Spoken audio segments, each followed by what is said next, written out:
অনুরাগের ছোঁয়া ধারাবাহিকের আজকের পর্বের শুরুতে কয়েক বছর পরের দৃশ্য দেখা যায়। সুদীপা সাইকেল চালিয়ে গ্রামের চায়ের দোকানে আসে। সেখানে প্রেসক্রিপশন হাতে বসা রোগীদের পরীক্ষা করে, ওষুধ দেয়, পালস, প্রেশার চেক করে সময়মতো ওষুধ খেতে বলে। গ্রামের লোকেরা খুশি হয়ে বলে, তুই আছিস বলেই আমরা এতটা সুস্থ আছি, মাহারা মেয়েটা আমাদের এত খেয়াল রাখে। তখন সুদীপা হেসে জবাব দেয়, আমাকে মাহারা মেয়ে বলো না, তোমরাই তো আমার মা। আমি চাই সবাই ভালো থাকুক, আর দেখো একদিন আমি বড় ডাক্তার হব। অন্যদিকে গ্রামের স্কুলে বড় সমাবেশ বসেছে। সুদীপার বাবা, আরতি পিসি, শিক্ষক শিক্ষিকা আর গ্রামের মানুষ উপস্থিত। বাবা অবাক হয়ে বলে, হঠাৎ আমার মেয়েকে এখানে ডাকা হলো কেন বুঝতে পারছি না।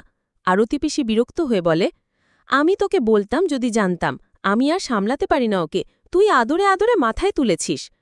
তখন বাবা শান্তভাবে উত্তর দেয়, আমরা ছাড়া ওর আছে কে? পরের দৃশ্যে দেখা যায় পরমা আলমারির সামনে দাঁড়িয়ে জামাকাপড় ছুঁড়ে ফেলে রাগ করছে। আমার একটাও ভালো জামা নেই, বাইরে যাব কি করে? তখন পরমার মা বাবা এসে বোঝায়, হাতে তো সময় ছিল, কিনে আনতে পারত। মা ঠাট্টা করে বলে, মেয়ে যাবে ডেটে, জামাকাপড়ও আমাদের তৈরি করতে হবে। বাবা স্নেহ ভরে বলে, এই ড্রেসেই তুই দারুণ লাগছে। পরমা গয়না বের করতে গিয়ে হঠাৎ লাল কাপড়ে মোড়ানো এক রহস্যময় চেন খুঁজে পায়। তখন পরমার ভাই এসে রেগে বলে, আমি বলেছিলাম আলমারিতে হাত দেবে না, এটা আমার কাছে কেউ রেখেছে, আমি কিছু বলতে পারবো না। আবার স্কুলের সমাবেশে দেখা যায় গ্রামের মানুষ উচ্ছ্বসিত হয়ে সুদীপাকে সম্মান জানায়। তুই মেডিকেল পরীক্ষায় ফার্স্ট ক্লাস পাশ করেছিস, আমাদের স্কুলের তো দূরের কথা, এই জেলাতেও কেউ এমন সাফল্য আনেনি। সবাই তাকে অভিনন্দন জানায়। সুদীপা বাবাকে বলছে, বাবা এবার আমরা কলকাতা যাব, আমি ডাক্তার হব, তুমি আর এত কষ্ট করে ডিউটি করবে না। এদিকে পরমা আদিত্যর সাথে দেখা করে। আদি তাকে জিজ্ঞেস করে, আমাকে তোমার বাড়িতে কবে নিয়ে যাবে? আবার সতর্কও করে, আমাদের বড় জয়েন্ট ফ্যামিলি, তুই মানিয়ে নিতে পারবি তো? পরমা দৃঢ়ভাবে বলে, আমি শুধু তোমার সাথে থাকতে চাই।